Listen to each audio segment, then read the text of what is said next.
What's up, guys? In this video I'm going to show you how to change the front drive shaft on a G3 Outlander. This is my 850, but it's the same process for the 1000 and a similar process for like the XMR 700, for instance. Can-Am has already updated this part a little bit, but it's still a design failure point, and eventually we'll get a heavy-duty, more updated shaft. I'll probably make one, or someone will make one, to handle heavier tires and tunes and aggressive clutching on these things. What's up, dudes? Alright, so the Can-Am has been broken for about 2 weeks, and I finally just got my new drive shaft in the mail from Canada.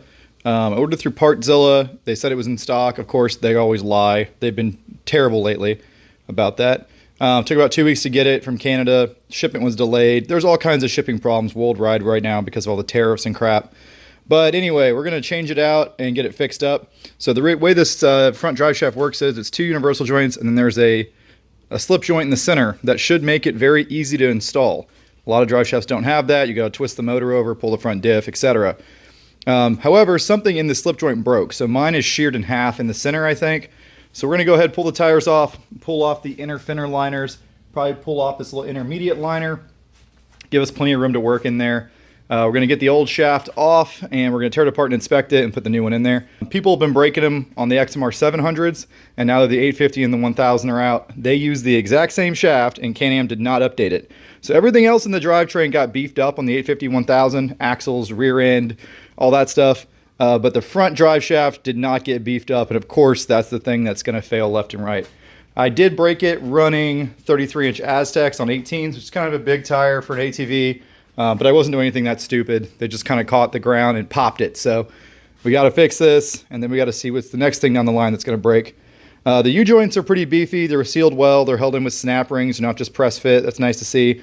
The way they're secured to the splines is good. 2 bolts. That beats the crap out of how Polaris does it, but it's hard to be worse than Polaris. And then the slip joint's cool too. They just made the shaft too weak in the center. It's probably a design failure point. That's what Can-Am does on their front shafts, and it's been a problem forever. But let's see how hard it is to change. So I got it jacked up real high. It makes it nicer to work on. Can stay in place. And you can see that the front of it's very easy to get to. He's got to pull those 2 bolts and nuts, and we're good to go. The rear's a little tighter. There's a big snorkel pipe, an oil cooler thing, and a coolant hose all in the way. So to get those rear bolts off is going to be a little more of a trick. Get just the right extension in there. Find a way to hold the wrench on the other side and get them off. Probably a 2-person job to make that easier to hold the wrench on the back side, but we'll figure it out. Front's very accessible. As you can see, my shaft is it's bent right now. So we'll get that out of there and see what happened.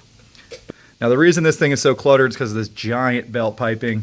However, this giant belt piping is the reason this thing is so good. It's got tons of clutch cooling, so you can really beat on it, and you're not constantly overheating your clutches. But it's got bigger belt piping than most side-by-sides on this G3 XMR.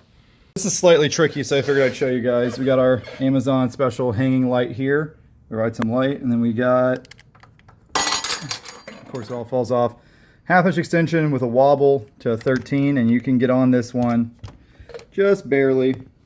And then to do the other one, I'll have to rotate 180 degrees, then we can get to the other bolt. Alright, so I got the front out. You can see there's a little bit of corrosion on the splines, not too bad. The rear is still stuck in there, but I can get it out real easy. I just wanted to show you. The way I got the front out was I pulled out all 4 bolts and nuts, slid the shaft all the way rearward, and then I was able to get the front out. There's a lot of extra spline on the back to slide it off. So there's my rear spline. If it'll focus, which it won't, but whatever. It's buried in there. It's nasty looking. I got to grease everything and clean it. Here's what actually broke. It was a design fail point like I expected. Can-Am has it necked down really, really far right there. And this slides into the front yoke like that. That's how it works. And yeah, it just snapped off right where it was designed to fail. Kind of like how Honda does on their rear drive shafts. I break a lot of stuff like this. It is frustrating because, you know, that's a little bit undersized. Yeah, so this is a lot like the Honda rear drive shafts where they have that groove machined in there. It's a design fail point, so it snapped off of this end. This used to look like that. Pop! Snapped off. This was sitting in there. But it is nice and greasy in here. It is nice that they have it telescoping. I just wish they wouldn't have necked down quite that much. It's asking for it.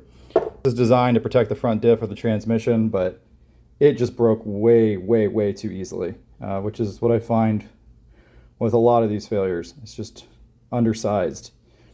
As you may have come to expect, I have taken apart a brand new thing and ruined it in order to see how it works. That's what we do here on this channel. So this is the part out of my 2025 XMR 850. This is the replacement part I got off Partzilla. You can see that the slip yoke is longer, the splines look different, and the boot's different. But it is still necked down really small inside there. So I'm not sure why they changed it or what they changed. Maybe they added some more stability for the joint, making this slip longer. But it's definitely still necked down in there really small, and it's going to have a failure point. So they definitely did update the part. I don't think they fixed the issue that I had necessarily, but we'll certainly test it and find out. So again, this is the replacement part as of, what month is it? May 2025, early May. This is what I got from Can-Am. This is what my machine came with. So they've already changed it. There's only one part number out there I'm aware of, so it looks like they changed the part without updating the part number, which, you know, I always hate when they do that. Also, this old one was full of grease. This new one has no grease in it. Hardly any grease. I mean, yeah, literally dry. So they like forgot to grease the updated part, I guess. The yokes look the same on the ends, but this middle piece is definitely very different. I got that reassembled with a hose clamp. Didn't have a CV boot style clamp that small. One thing I'm trying to figure out right now is which side goes to the front. This part is different than the one I removed, so it's not exactly simple to figure out. I made sure I kept the clocking and the phasing on the U-joints the same as I received it. Can-Am is historically terrible at phasing drive shafts, so yeah, I don't know. So I'm going to grease up them splines, jam it on in there, and see if we can get it in. It probably doesn't matter which way it goes if I had to guess. It looks pretty symmetrical front to rear. But again, I know how this one came out, obviously. Doesn't really help me because it's a different design. So my plan is to put it on the same way the other one came off. Get it in there, slide it all the way towards the back of the machine as close in as I can. Hopefully then I can compress the accordion joint and get the front spline on without unbolting the front diff or any crap like that. It's tight to work in here, and it's kind of got a lot of sharp edges. Recommend wearing gloves. It's just, when you put a V-twin with this much belt cooling in a quad, it's got to get tight. So again, take your time. Don't cut your hands up. All these little metal brackets like that right there are really, really sharp, thin steel. This entire frame is made out of some incredibly thin but incredibly high strength steel. And it loves to cut you. Just a fair warning, guys. But yeah, I think shaft in, all the way back, and then up. As far as which way you're putting it in, you're not going to be able to tell that opening it up. I have the female side of the joint forward because that's how it came apart. The slip yoke in there, the female of the slip I have going forward. But good luck figuring that out without opening it up. So yeah. It's in there. That took all of 1 minute. So like I said, slide it all the way back and slide it forward. There are little cutouts on the shaft. You can kind of see there's a lot of grease in there, but you got to get it lined up in the right spot to get the bolts through. There's a little cutout in the spline. See that little cutout? So the bolts will sit in that groove. So just keep that in mind when you're trying to get your bolts through. If you can't get them through, probably just play with that a little bit. But yeah, it's in there. So now I'm going to do the back bolts first because they're obviously much tighter. Get those in there, get them torqued down, and then we can do the front.